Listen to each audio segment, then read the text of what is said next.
Super Bowl victory parade Live from Michigan Avenue. It's expected to bring millions of fans to the Emerald City. This will be the first parade for the Seahawks since they won the Super Bowl back in 2014. Officials said that they actually started planning for the World Championship parade after winning the NFC Championship. Live from Michigan Avenue. This is Good Day Chicago. Now on Good Day Chicago, the search continues this morning for Nancy Guthrie, even after authorities question the man in connection to the case. We're getting a look at some of the evidence that was made public after a shooting of a Chicago woman by Border Patrol agents. And taking a live look outside, we have another mild day ahead with some sunshine expected.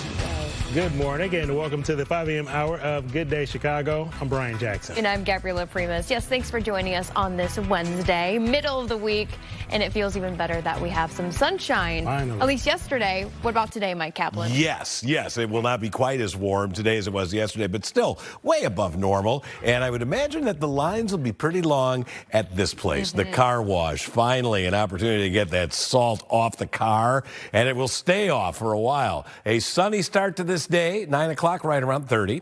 Plenty of sun at noon, 38 degrees. We're going to make it into the low 40s. Yesterday, we had upper 40s and low 50s, so not as warm, but still sunshine, not much wind, temperatures in the 40s. Thank you very much. 27 right now at O'Hare. We have a west wind at 5, so the wind chill is 21. Definitely want that coat when you head out there this morning, but these temperatures are and will stay warmer than normal for the foreseeable future. Let us check in with Gabriela to find out about how our traffic situation is doing. So, Mike, we're actually looking okay here with our drive times. We're going into the city. You can see that we're all in the green, under 25 minutes on the Kennedy, Eisenhower, Stevenson around 20 minutes, and under 20 minutes on the Dan Ryan from 95th to the Byrne interchange.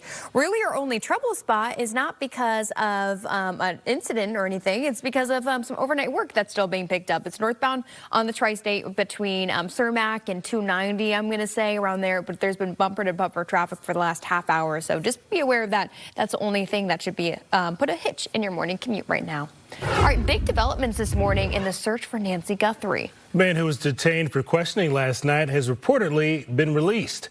Police say that they detained the man after a traffic stop last night in Rio Rico. That's located about an hour south of Tucson. They also searched a home nearby. There's no word if police found anything at the scene. This all comes just hours after the FBI released this video of a possible suspect in the case. Shows someone in a mask carrying a gun right at the front door of Nancy Guthrie's home. The person appears to be trying to remove the doorbell camera. FBI Director Kash Patel says that the footage was recovered on Tuesday from residual data on the back end of Nancy Guthrie's home security system. Former FBI agent Ross Rice joined Fox Chicago at 9 to talk about some of these latest developments. I thought this is a huge break in the case. While you don't have a clearly identifiable image of that person because they took steps to conceal their identity, that's a great lead. And knowing the FBI the way I do, they probably have more video and more information at their disposal that they're not releasing. They put this video out in the hopes that somebody would recognize the person through their clothing, mannerisms, the backpack, and any number of things. They obviously don't know who this person is, and they're asking for the public's help. But I think within the next 24 to 48 hours, we're going to have resolution to this case. After the video went out, Savannah Guthrie reposted the footage saying, quote, "We believe she is alive. Bring her home." $50,000 reward is still being offered for any information leading to an arrest. All right, so this is an update we've been waiting for. A nightmare comes to an end in West Suburban LaGrange, where squatters are finally booted from a neighborhood home. We have Roseanne is live there this morning as a new homeowner will try and turn the page. Good morning, Roseanne. Absolutely. Right now, we are standing in front of an empty house after a year-long battle for neighbors. It looks like any other home, but oh, the backstory on this house in LaGrange. Squatters were finally evicted yesterday. They were forced to hand over the keys to the person who purchased this home at auction in 2024. They moved their belongings, their pets and all, packed up a minivan, and left under the watchful eyes of police. They were part of a parade of drug users and prostitutes seen coming and going and engaged in disorderly conduct at this house daily. As recently as last Friday, a neighbor's Ring doorbell cam caught a man crawling in a window. Neighbors say he was one of 4 to 6 people who were still living here as recently as last week. But yesterday, finally, thanks to a judge, some relief. We've been watching things slowly move out of the house, so we knew slowly but surely things were going to happen, but there was still a lot of activity at night. You know, people would show up at night. Well, they weren't there to move furniture, they were there to party. You know, it really highlights some of the weaknesses in the society that we live in today. You know, we have an issue in the village of LaGrange, a beautiful, family-friendly, affluent community, but these are problems that people struggle with in all different sorts of communities, not just ours. Again, this just highlighting the problem this squatter situation ends up causing all of the problems, because once people get the keys and they begin to get mail at a certain address, they can take over a home, and as you've seen, it can take months and even years to get them out. In LaGrange this morning, Roseanne Tejas, Fox Chicago. You know, Roseanne, if you don't mind, answer a question for us. I mean, we got some of these details pretty recently with some of the drug use and prostitution. So why weren't these squatters arrested? Well, I think there was a drug raid as recently as October, but because the fundamental problem was that people kept coming and going, so new people would arrive. So it was just really hard to stop the wave of people in and out of this home. And Roseanne, for the people who live in that community, how are they reacting knowing that these squatters are finally out of there now? Well, one of the neighbors commented on how nobody was, everybody in the neighborhood was impacted. In fact, we're a block and a half away from a school. So whether you had kids or, just lived close enough to hear the racket, it was a nightmare for everybody. But again, it's, when you come here and see the house, you wouldn't know what was going on there. I will also tell you that in the short time we've been here this morning, a police car already went by, maybe force of habit, maybe making sure no one comes back. Yeah, that's a good observation. And I bet, Roseanne, that you'll probably be speaking to some more neighbors later on this morning with Free Action. Thank you very much for that report. As soon as we see some. All right, time is now 5:07 this morning. Evidence related to the shooting of a Chicago woman by ICE agents has now been released to the public.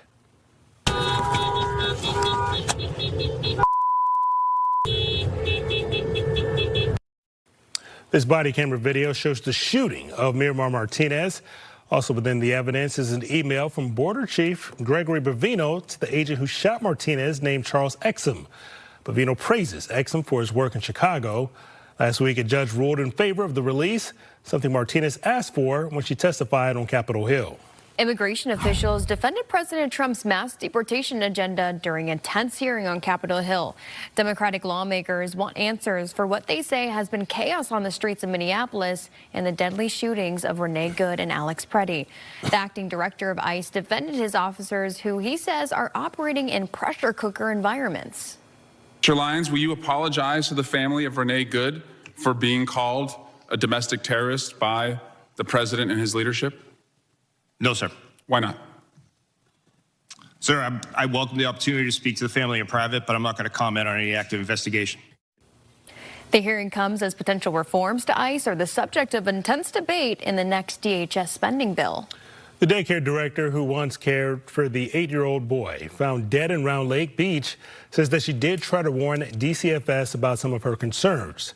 She says 8-year-old Markel Pierce was always hungry, often eating 3 to 4 times a day. She also noticed patches of missing hair on the back of his head. The boy was found unresponsive inside of his home last Friday. The daycare director also says that someone contacted DCFS with concerns and that DCFS also contacted her. We have very good portions for snack. They'd have first, then they'd have seconds, then they might ask for thirds. One of the red flags was that as they were leaving, he had another snack. Mom grabbed it out of his hand and threw it on the table and said, "Don't act like you're not fed." And then he kind of, dropped his head down and just walked down the hallway with her. She says 3 days after she spoke with DCFS, Markel and his sister were abruptly taken out of the daycare. Michael's mother and her boyfriend are now both charged with first-degree murder and child endangerment. A man is facing charges after allegedly grabbing a minor in Palatine. Police say it happened Monday morning in the 200 block of West Wood Street. 26-year-old Curvy Williams is facing multiple charges, including aggravated kidnapping. The young girl suffered minor injuries. Well, Portage, Indiana is the latest city trying to bring the Bears there for a new stadium site. Today, they will present their rent-free proposal. Portage is right on the northern edge of Indiana, right on Lake Michigan.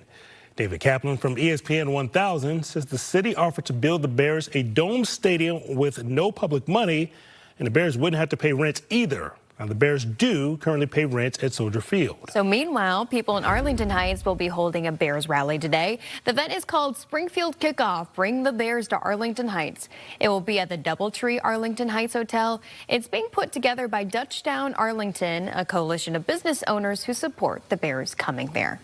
Well, spring training is about to be in full swing for both the North and Southsiders. Mike Kaplan, you have a look at sports for us, and it looks awfully sunny there in Arizona. But they've sent some of that weather our way. They have, you're right. Yeah, you know, Tina Wynn was giving us a hard time about how nice it is there. It's not that much better. All right, there are already plenty of players in Arizona, but pitchers and catchers report for the Cubs today. Their first full squad workout, that's not going to happen until next Monday. The newest Cubs, Alex Bregman, Edward Cabrera, they're already in Mesa, and they've been putting in some early work. The Cubs spring training opener is a week from Friday, and that will be against the White Sox. Speaking of whom, the White Sox pitchers and catchers reported to Glendale. There's more excitement around the Sox as they look to avoid another 100-loss season. They got a new look at one of their new players, Japanese slugger Munetaka Murakami. Yeah, he was swinging pretty darn well. Turned heads when he hit 3 home runs in batting practice yesterday. Manager Will Venable talked about the belief in the rebuild. It says a lot about the progress that we've made, and that's certainly meaningful. At the same time, we know that if we want to capitalize on that momentum and take the next step forward, we really have to start at zero here in camp and create habits around the right things. And, you know, that's our approach to camp this year. So excited to do that after, you know, what was a great second half and a great offseason. White Sox have had 3 straight seasons of 100 losses or more. Another wild game for the Illini. They hosted Wisconsin last night after a tough loss to Michigan State on Saturday. The Illini were without Andrei Stojakovic due to an ankle sprain. It was another big game, though, for freshman Keaton Wagler. He finished with 34, but it wasn't enough. Badgers force overtime where Wagler misses. Oh, just off the front iron there. That is a loss for the Illini. Their second straight. Happy Badgers. They win 92-90. All right, let's talk about the weather. Hopefully you're happy with the way things were yesterday. My goodness, temperatures got close to 50 at O'Hare, 49 there, but I know a few spots hit that 50-degree mark. We've got a bunch of 50s in the forecast. Not today, and in fact, it's kind of chilly out there now. That Aurora number is a standout, but it's always colder there, right? 18 at Sugar Grove, 24 at Morris, LaSalle, Peru, where you did hit 50 yesterday. It's 23 now. 27 at Midway and O'Hare, 29 Merrillville, Valparaiso, and in Michigan City. It is 30 degrees. Skies are perfectly clear. Take a look at that moon hanging out there in the southern sky. Temperatures now compared with 5 a.m. About 10 degrees colder than they were yesterday. And it won't be as warm this afternoon, but it is still going to be warmer than normal. Winds are kind of out of the west-northwest, speeds generally between about 5 and 10. A little bit stronger downwind of the lake there, but even in Michigan City and Benton Harbor, we're not looking at extreme wind speeds. But wind chill at Sugar Grove is 9. Everywhere else, 20-ish. Wind chill of 23 along Chicago's lakefront. You want the winter coat. No precipitation today, barely any cloud cover, in fact, on the way. It's either rain south of the Ohio River Valley or a little bit of lake effect snow way to the north across northern Michigan. 42 today. A little bit of a dip from yesterday, but this is actually, yesterday I was going 38. I'm taking my high temperature forecast up a little bit here. Plenty of sunshine. Just a spectacular day. And tonight, seasonably chilly. Will drop down to 25 under partly cloudy skies. That 7-day forecast has 5 50s in it. I'll share the details in a few. All right. Thank you, Mike. Well, President Trump and Israeli Prime Minister Benjamin Netanyahu will meet today at the White House. We're talking with political analyst Doug Luzader about what's on the agenda when we come back.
Book online.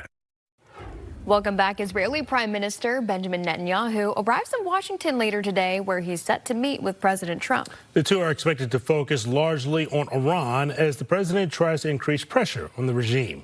Doug Luzader joins us live from Washington this morning. So, Doug, what exactly is the biggest concern with Iran? Well, Netanyahu is really going to press Trump to take a hard line with Iran as we expect talks to continue there in Oman on, a whole range of issues. Now, Iran wants those talks limited to just its nuclear program, but the president is really, the prime minister is really going to push the president to include everything from ballistic missiles to Iran's support for proxy groups. And this has been a continued source of tension with Iran. What will the scope of these talks really be? And Netanyahu is no doubt hoping to lean on the president through the course of this meeting this morning. Doug, we've heard kind of a lot about military action being possible. Is that still possible, still on the table on the U.S. side? Well, I think the president would say and has said that nothing is off the table. There has been a considerable military buildup in that region. The Abraham Lincoln Carrier Group has been dispatched there, is there now. There was talk about the president perhaps sending in another carrier group, which would just be overwhelming firepower to do whatever they wanted to do, basically, with Iran, should that decision be made. But the president has also made it clear that he hopes these talks are fruitful. All right, that is our Doug Luzader reporting live from Washington this morning. We'll be looking to see if President Trump and Benjamin Netanyahu can finally find some common ground with Iran. Thanks so much for your time, Doug. Thanks. All right, 5:18. That's what I was trying to say. 8 o'clock. That's far away.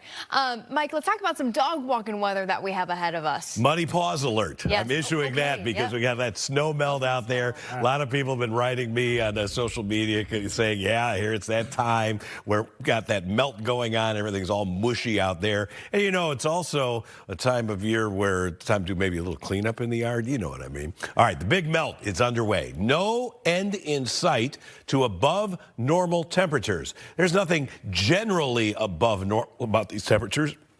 It's exclusively above normal. We have a run at 60 next week, I think possible on at least a couple of days, and there is no precipitation expected during at least the next week. None, zero, nada, bupkis. 42 is what I think we'll get for our high temperature today. Not as warm as yesterday, but still way above normal. The farther south you are, especially southwest of the city, you can get a 45 around Morris and Manuka, maybe a 46 in Utica, LaSalle, Peru. I think the numbers our model is advertising for the far northern portions of Chicago, maybe just a touch low. Likewise in northwest Indiana, I think almost all of us can get at least 40 today. High pressure ensuring lots of sunshine for us today, maybe a couple of high clouds. That would be about it. No significant storms in sight. This one that's got some cloud cover in Iowa later tonight. Where is that going? Way off to the south, where I told you it would be yesterday. Not to worry about any rain. There was a small chance that some of it could sneak into far southwestern portions of Chicago. Forget about it. The thing's way too far to the south to bother us, so it is a dry forecast going right on into the weekend. Today, looking good. 42 degrees, not much wind with sunshine this time of year. Take it. Tonight, down to 25. It's seasonably chilly. We'll have clear to partly cloudy skies. And the 7-day forecast, I told you a couple minutes ago, 5 50-pluses in it, starting on Friday, going right on through the Valentine's Day weekend. Valentine's Day itself just beautiful. Partly sunny skies, 52. We'll keep it right around 52 on Monday. And then temperatures get even warmer. I'm going to go 58 on Tuesday. It could be close to 60 or maybe even hit 60 on Tuesday. I think 60s are possible Wednesday and Thursday of next week. Unseasonably warm. Gabriella, what about our traffic? Are we still in good shape? We're still in good shape if we're going inbound to the city. I'll have you take a look at your drive times here if you're planning on leaving here just before 5:30. While I talk about some incidents, one is in Oak Lawn, and it's not necessarily, it doesn't seem like it's because of a crash, but maybe some railroad crossing issues right now because there is a closure at that railroad crossing at Central Avenue and 108th Street. Again, this is in Oak Lawn, so be aware of that. And then also some train delays. Metro Electric, there's a train that's supposed to be departing, Southwest service that's supposed to be departing 179th Orland Park. It will not operate due to freight train derailment. That might take a little bit for them to get under control. Central, and then Forest Park-bound Blue Line trains that are taking the L are standing near California due to an unauthorized person on the tracks. Typically, that is pretty quick to clean up. So we'll keep you updated on that. Well, coming up, there's an investigation in Canada after a mass shooting at a school in a nearby home. And the fallout continues after the release of the Epstein files as Attorney General Pam Bondi faces questioning today.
Attorney General Pam Bondi will face questions from lawmakers today over the Justice Department's handling of files related to Jeffrey Epstein. She's expected to be questioned about the exposure of sensitive information about victims despite efforts to redact it. Democrats have also accused the Justice Department of redacting information that should have been made public. Well, 10 people are dead and at least 25 are hurt following a school shooting and an incident at a nearby home, all believed to be related. This happened in British Columbia, Canada. Investigators identified the shooter as a woman, but so far have not released a name. The motive is also unclear. They're still working to see how the victims may be connected to the shooter who died from a suspected self-inflicted injury. The National Governors Association canceled its White House meeting, its annual one. The NGA is set to meet in Washington later this month, but a sit-down with President Trump is no longer on the agenda. It was canceled after learning the White House planned to invite only Republican governors to what is traditionally a bipartisan event. All right, time's on 5:26. Checking back in with Mike. Still got some lingering snow that's been on people's lawns, including my own. How long until you think it'll all melt away? A couple days it should be gone. Certainly this weekend, other than the plowed piles. Most areas are kind of like an inch and a half or so or less snow. But that's a cool shot there from our 2800 camera. A lot of people are saying, what is the 2800 camera? That's 2800 Lakeshore Drive, Diversity in Lakeshore Drive. So it's the name of that building. And we're looking at that moon hanging out there in the southern sky. And we have moonshine now. We're going to see plenty of sunshine later on. Here's a national map. we have some lake effect snows for the most part going on. There's a system snow hitting New England. Some rain cutting across the Tennessee River Valley headed toward the Carolinas. Then on the west coast, there's actually a pretty impressive storm system that's spinning out here just off of the Southern California coast. This is the one that's going to be moving across the southern portion of the country over the weekend, but it is too far to the south to bother us here. We are not going to worry about any precipitation here really for the next at least week. Today, 42 for the high. Is it as warm as yesterday? No, but it's still warmer than normal. Plenty of sunshine and not much wind. It's a beautiful day. Tonight, seasonably chilly, dropping down into the mid-20s under a clear to partly cloudy sky. And then, if you want warmer temperatures, I got them for you starting on Friday. I think we can be 50-plus for at least, actually, I think it's going to be 7 days in a row of 50-plus. We had a 9 or 10-day forecast. And middle of next week, I think we could be 60 degrees plus. I'm a little reluctant to go 60 yet on Tuesday, but it's going to be mighty close. Valentine's Day plans, you're looking good with a high temperature of 52 degrees. Plenty of sunshine to enjoy. Brian, Gabby? Thank you, Mike. All right, stick around. We got more news, weather, and traffic still to come this Wednesday morning.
Luna. Now in Good Day Chicago, the search continues this morning for Nancy Guthrie, even after authorities question a man in connection to the case. We're also getting a look at some of the evidence that was made public after the shooting of a Chicago woman by a Border Patrol agent. Another proposal for the Bears to move to Indiana, what the city of Portage plans to offer. Mike. And we have plenty of sunshine on the way today with temperatures not as warm as yesterday, but still way above normal. And that sun's going to feel so nice as we melt more snow that's on the ground. Pavement's nice and dry and hopefully plenty of room between the cars, Gabrielle. Yes, luckily we're looking good, Mike. Let's talk about, just as you look at your drive times here at 5:30, let's talk about some train trouble that we're seeing both on Southwest Service and Metro Electric. We have some issues. So Metro Electric is facing, I think it was a power outage. It looks like things are back up and running and we should see just some minor delays, but also a Southwest service. That's where we have a freight train derailment, so that might take a little bit longer. Check your Metro app right now. Also, Forest Park bound Blue Line trains are delayed near California due to unauthorized person on the track, so keep that in mind as well. Keep you updated on what happens with traffic. But there are big developments this morning in the search for Nancy Guthrie. A man who was detained for questioning last night has reportedly already been released. Police said that they detained the man after a traffic stop last night in Rio Rico. That's about an hour south of Tucson. They also searched a nearby home. There's no word if police found anything at the scene. This all comes just hours after the FBI released this video of a possible suspect in the case. It shows someone in a mask carrying a gun right at the front door of Nancy Guthrie's home. The person appears to be trying to remove the doorbell camera. FBI Director Kash Patel says that the footage was recovered on Tuesday from residual data on the back end of Nancy Guthrie's home security system. Former FBI agent Ross Rice joined Fox Chicago at 9 o'clock to talk about some of the latest developments. I thought this is a huge break in the case. While you don't have a clearly identifiable image of that person because they took steps to conceal their identity, that's a great lead. And knowing the FBI the way I do, they probably have more video and more information at their disposal that they're not releasing. They put this video out in the hopes that somebody would recognize the person through their clothing, mannerisms, the backpack, and any number of things. They obviously don't know who this person is, and they're asking for the public's help. But I think within the next 24 to 48 hours, we're going to have resolution to this case. After the video went out, Savannah Guthrie reposted the footage saying, quote, "We believe she is still alive. Bring her home." A $50,000 reward is being offered for information leading to an arrest. And it seems like a nightmare has finally come to an end in West Suburban LaGrange, where squatters are finally booted from a neighborhood home. Roseanne has the latest as a new homeowner is finally trying to turn the page there. Roseanne?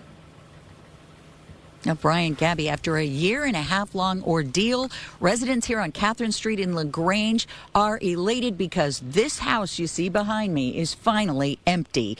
Squatters evicted, I should say, yesterday and forced to hand over the keys to the person who purchased this house at auction in 2024.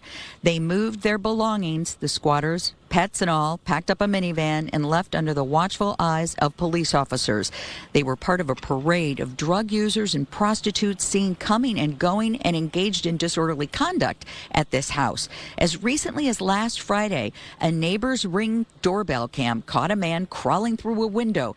Neighbors say he was one of 4 to 6 people who were still living here, but yesterday they finally got some relief. The sad part was watching young girls walk into the house.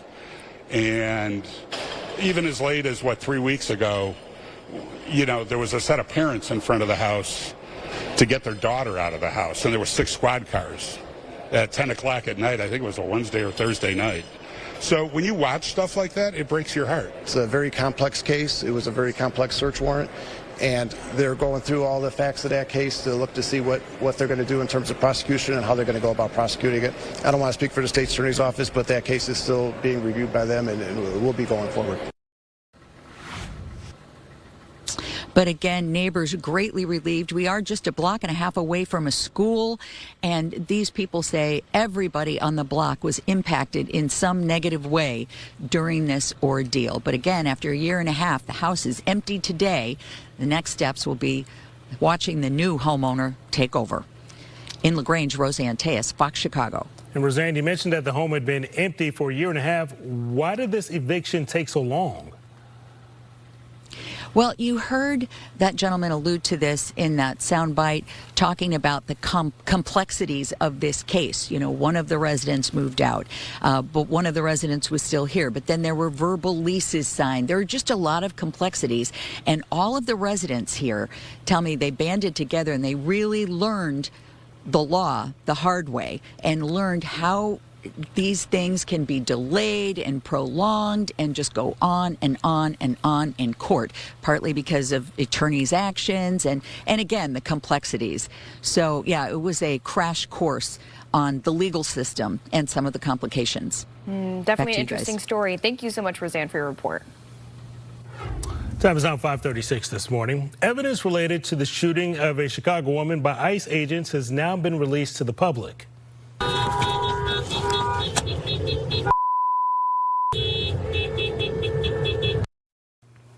Body camera video shows the shooting of Miramar Martinez. Also within the evidence is an email from Border Chief Greg Bovino to the agent who shot Martinez named Charles Exum. In that email, Bovino praises Exum for his work in Chicago. Last week, a judge ruled in favor of the release of this video, something Martinez asked for when she testified on Capitol Hill. A man is facing charges after allegedly grabbing a minor in Palatine. Police say it happened Monday morning in the 200 block of West Wood Street. 26-year-old Kirby Williams is facing multiple charges, including aggravated kidnapping. The young girl suffered minor injuries. Portage, Indiana is the latest city trying to lure the Bears for a new stadium site. Today, they will present their rent-free proposal. Portage is on the northern edge of Indiana, right on Lake Michigan. David Kaplan from ESPN 1000 says the city offered to build a dome stadium with no public funds. The Bears would not pay rent either. The Bears do, though, currently pay rent at Soldier Field. People in Arlington Heights will be holding a Bears rally today. The event is called Springfield Kickoff, Bring the Bears to Arlington Heights. It will be at the Doubletree Arlington Heights Hotel.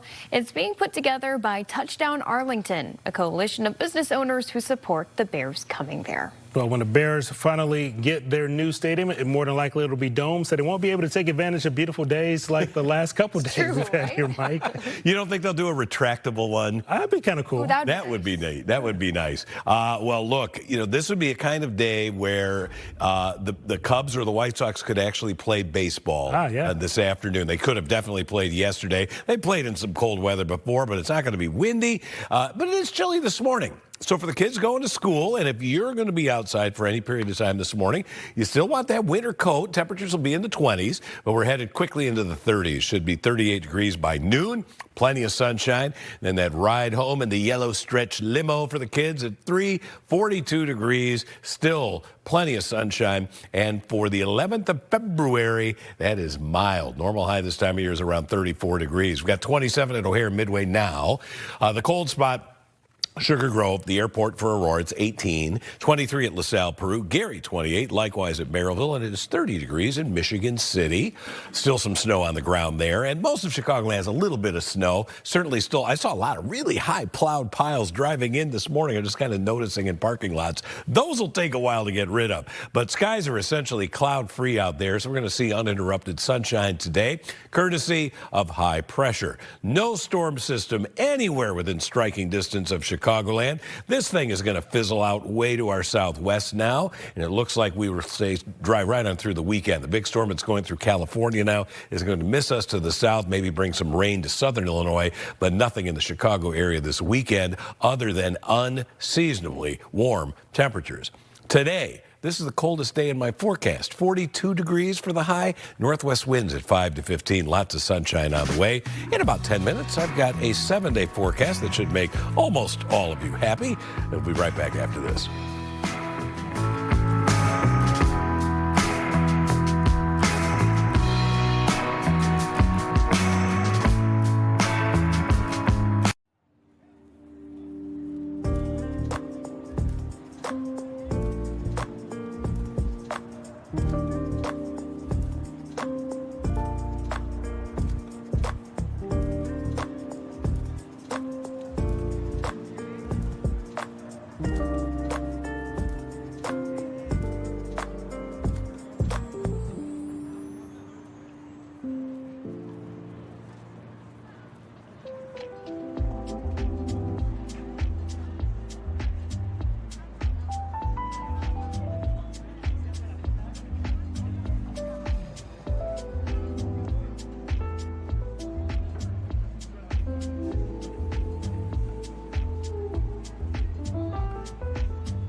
Download today. Time is now 5:42 this morning. We got some major developments overnight in the search for Nancy Guthrie. Authorities took a man in for questioning. Caroline Elliott is live in Arizona for us this morning. Caroline, so we're hearing that the person who was taken in for questioning has since been released now. What is the update this morning? Yeah, Brian, Gabriella, we're seeing a lot of developments out of southern Arizona tonight. As you mentioned, we know, of course, that the man who was initially taken in for questioning has now been released in the last several hours. And our team, who was at his house that police, again, were searching overnight, talked to that man who was taken in. He said that his name was Carlos. He said that police again detained him. They took his cell phone and they were asking him all sorts of questions about where he had been and also about Nancy Guthrie. Now, he told police he did not know her. He didn't really know what they were talking about. And he also said he had not been to Nancy Guthrie's property. And again, we learned in the last couple hours here that police did release him and clear that scene. So at this point, investigators, we have to assume, do not have a suspect or a person of interest, but here on the ground, they're working all of these leads to try to find that next step. Well, Caroline, we do know that the man has since been released. Is there any indication as to why authorities decided to focus on him in the first place? Yeah, Brian, that is unclear at this time. We do know it all started with a traffic stop in Rio Rico, which is about an hour south of here, about 15 minutes from the border. So again, all of this is preliminary information. We're still trying to work through, and investigators are still trying to work through as well. But we do have to assume that, again, we know local law enforcement got that search warrant. So we have to assume that they had at least enough evidence to get that warrant. All right, so Caroline, what's the focus now after the FBI released video of a masked person at the door of Nancy Guthrie's home? What are the next steps, you think? Yeah, Gabriella, the main focus now is that surveillance video you just mentioned that the FBI pushed out yesterday. So again, the family is really hoping the public can take a closer look at this video. Again, these are stunning images we're seeing for the first time now that shows someone standing on the front porch of Nancy Guthrie's home. You can see the person wearing a mask, wearing gloves, and what appears to be a gun as well. So again, the family just hoping everyone and the public can take a close look at these pictures, and if they have any information, they will tell police. We will definitely be keeping our eyes on Arizona this morning to see if any more details come out as the FBI and other authorities continue to look for a suspect in this case. Caroline Elliott, thanks so much for your time this morning. Thank you. Thanks, Caroline. All right, stick around here on Good Day Chicago for more news and weather coming up after this short break. I think you.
A family in Valparaiso is getting ready to sue the school district over injuries that allegedly happened during their son's football practice. Medical records from the family showed he had a broken wrist and a concussion. The father, Jason Solomon, says the high school was negligent. He says no one from the school contacted him that night about any of his son's injuries.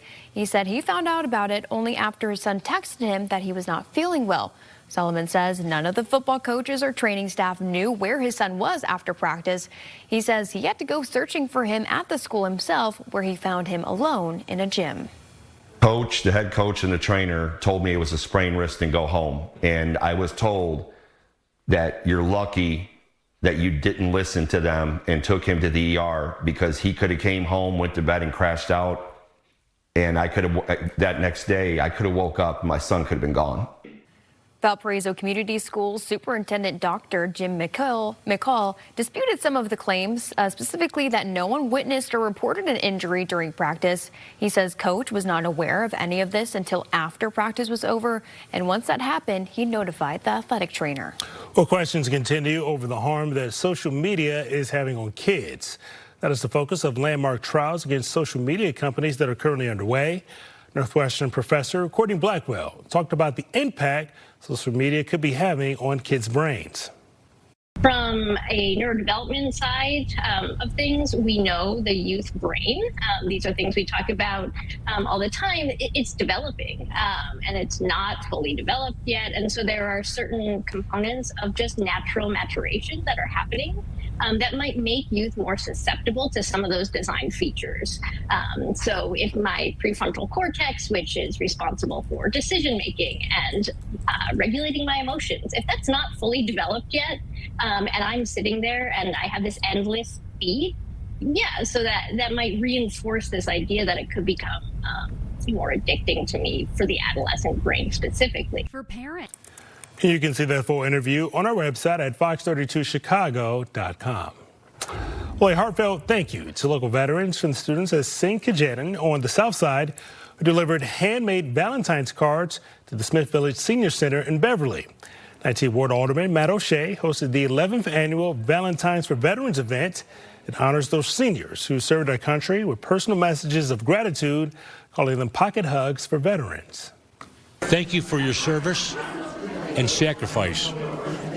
America would not exist without the brave men and women who risked their lives to keep America free.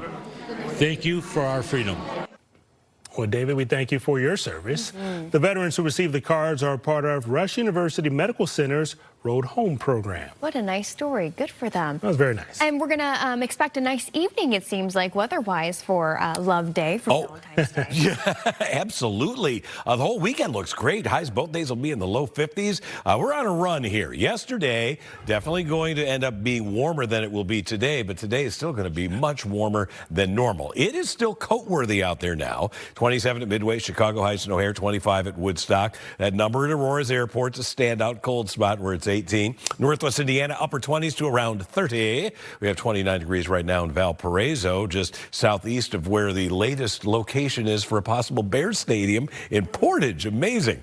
All right, the wind chills, what it feels like to the skin that you don't cover. We've got that 9 showing up at Aurora. Everywhere else kind of upper teens and low 20s.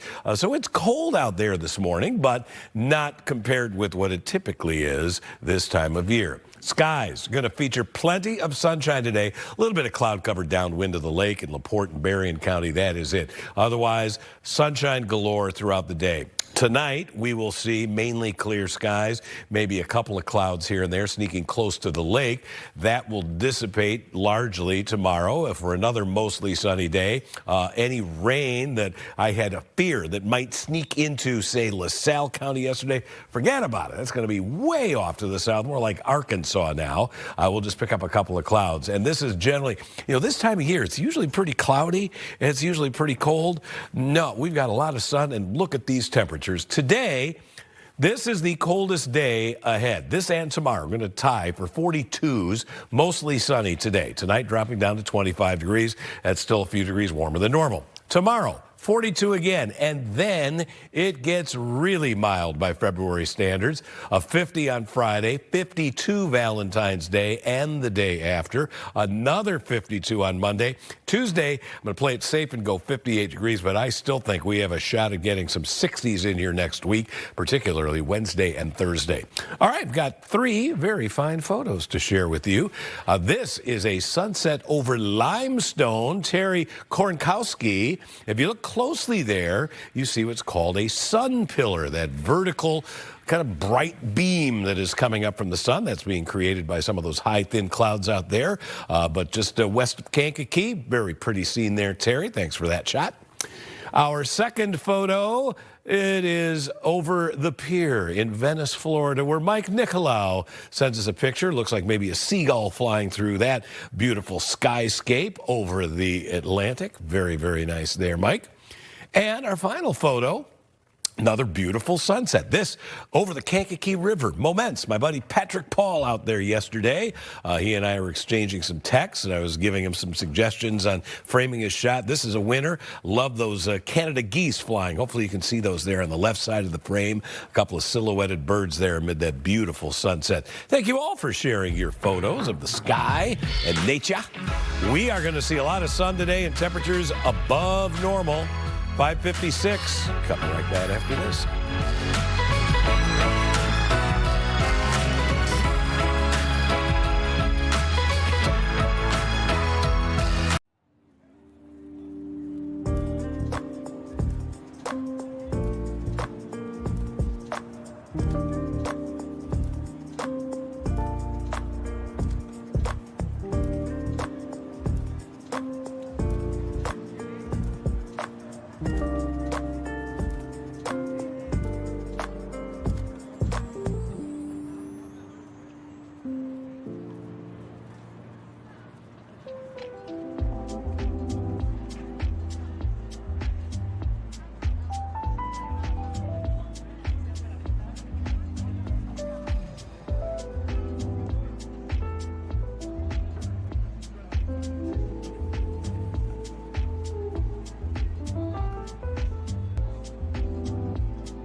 32 Chicago.